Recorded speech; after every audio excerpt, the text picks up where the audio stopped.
Well, one thing I have in all my vehicles is a tire pump and a tire gauge. I also have the repair kit that goes with it, where you can fix a puncture. But here's a gauge right there. It's just a cheap gauge for like $2. But the reason I have the tire pump is not necessarily to fix a flat. It could be for that too. It could be for even a slow leak. If you got a slow leak, you got a nail in the tire, you can just pump it up and get going. I mean, you might not have to change it. You can change it later on. Maybe you only got 10 miles to go and the thing was leaking over, a 10-hour period where you parked it someplace. So you can just pump it up and get the hell out of there. But the other reason I have a tire pump in there is because if you get stuck someplace, a lot of times, or if you're in conditions whereby it's muddy, sandy, or snowy, you can let some of that air out of your tires and you'll get a lot more traction. Now, of course, I'm showing a four-wheel drive Suzuki here, and the El Camino is a posi traction. It's got snow tires on it.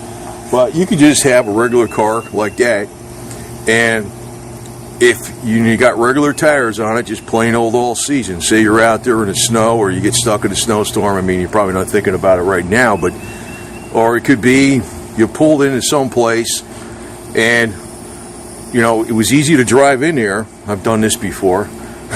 It didn't look like it was much of a downhill, but you couldn't get out because there was a slight upgrade, and the sand was like a bottomless pit. So what you do is you let some of the air out of your tires, and that'll get you out. And the reason you have the tire pressure gauge is you don't want to let too much air out of it. If you got bead lockers or something, you can bring them down to 5 pounds. But most cars, I mean, you can bring a car down to 15 pounds and drive on it pretty normal.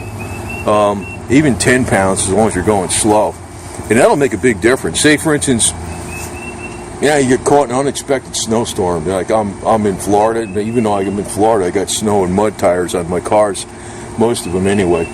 At least this in a Suzuki.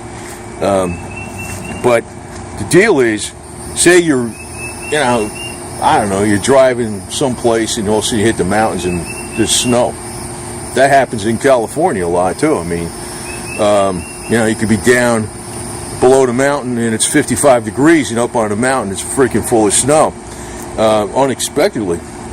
But if you let some of that air out of your tires, and you gotta do it with a tire gauge, you'll get a lot more traction. And then you can put the air back in it. It's a pain in the ass to put it back in there, but you could. Or you could put back most of the air. I mean, I found that when you're pumping the damn tires back up, it's easy to last. It doesn't take that much effort to go from like 12 pounds to 25 pounds, then to go from 25 pounds up to 30 pounds. It seems to take a lot more effort because, you're getting near the end there. It's like the pump is getting, it's a lot more work. But you can also pump up the tires part way where you could drive on them. Maybe you're driving at 24, 25 pounds or something versus what you're supposed to be driving at 28, 30, or 32 or something. But, a lot better than driving around at 12. So you can re-pump them up, and you don't have to get them, and then put the air in it when you get to a gas station or you get to your home, you got your air compressor. But again, like if you got a slow leak, sometimes you don't realize you got a slow leak. Maybe the tire didn't look bad when you got in the car, and all of a sudden you go somewhere and you park, and you picked up a nail. As long as you leave that stupid nail in there, usually you can put some damn air in it and get going, and you'll be able to drive it quite a ways. It'll probably hold air for a couple hours or more, sufficient amount of air to get you back. So if you got the pump, you can get the hell out of there.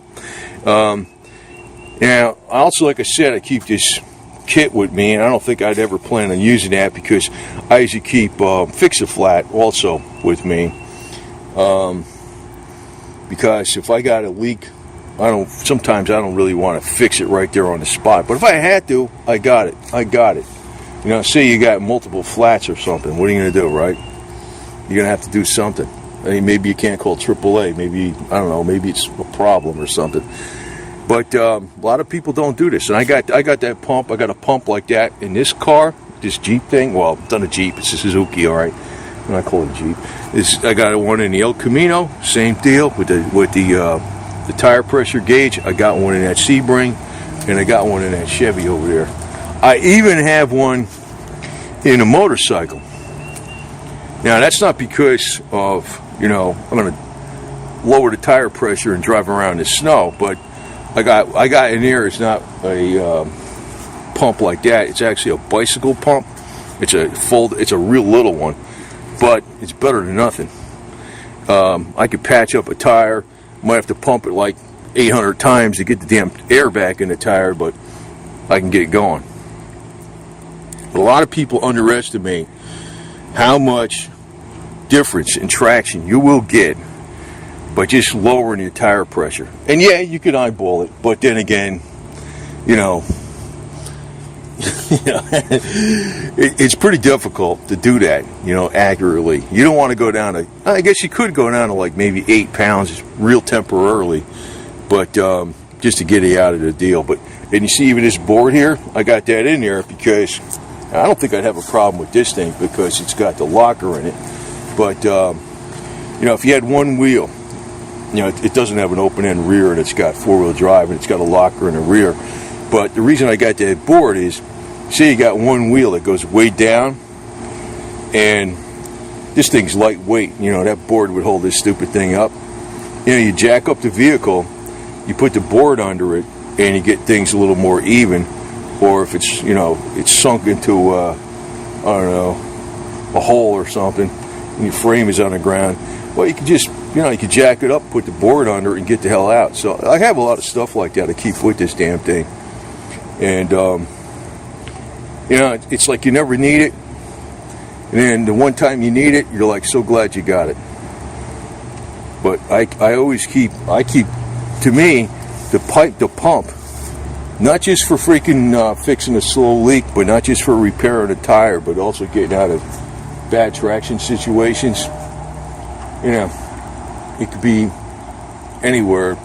And just, if you get your tires, if they're up around 30, 32 pounds and you get them down to like 12 pounds, you'll be surprised. You'll go a lot better. Even with some tires like those things, that are just, all seasons, they'll go. You get a lot wider footprint on it because, one of the problems you have, with sand, it's wide footprint for sure. You definitely want to use real low tire pressure for sand. But say you're even in snow, and you're driving real slow anyway, you want that tire to, kind of squish. In other words, the winter tires use soft rubber. So, when you have that tire running a little low air pressure, you can safely go down to 15 pounds as long as you're not driving down a highway fast or nothing. But if you're in snow and it's really highway, it's low traction situations, real slippery, you're not going to be driving down a highway real fast anyway. So, but you want to use that pressure gauge because you don't want to accidentally go down about 3 pounds and knock the tire off the bead. You don't want to do that. You definitely don't want to do that. And, once you get out of the situation, you want to pump them up a little bit. Maybe you don't want to pump them up all the way because I said it's a bitch to go from to 24 pounds to, like if you brought the tires down to 12, 15 pounds or even 10, if you bring them up to about 20-something pounds, it's not that hard. Going from the 24 pounds to like 30, 32 pounds, it gets to be a bitch. Believe me, because I used to pump up all my tires with that before I got an air compressor. And you want to make sure, it don't matter so much where these things are made, but I always get one that's made out of steel, and I look at the quality construction of these damn things, because I had some of these things fall apart. I've had some that were made in China that held up real good, but I made sure it was like a real strong one. Like this thing, I had another one that I had for a number of years. It's actually a gray one that's in that thing. That was like a $5.99 thing made in China, man. I used to pump up my tires manually with that thing. That thing held up.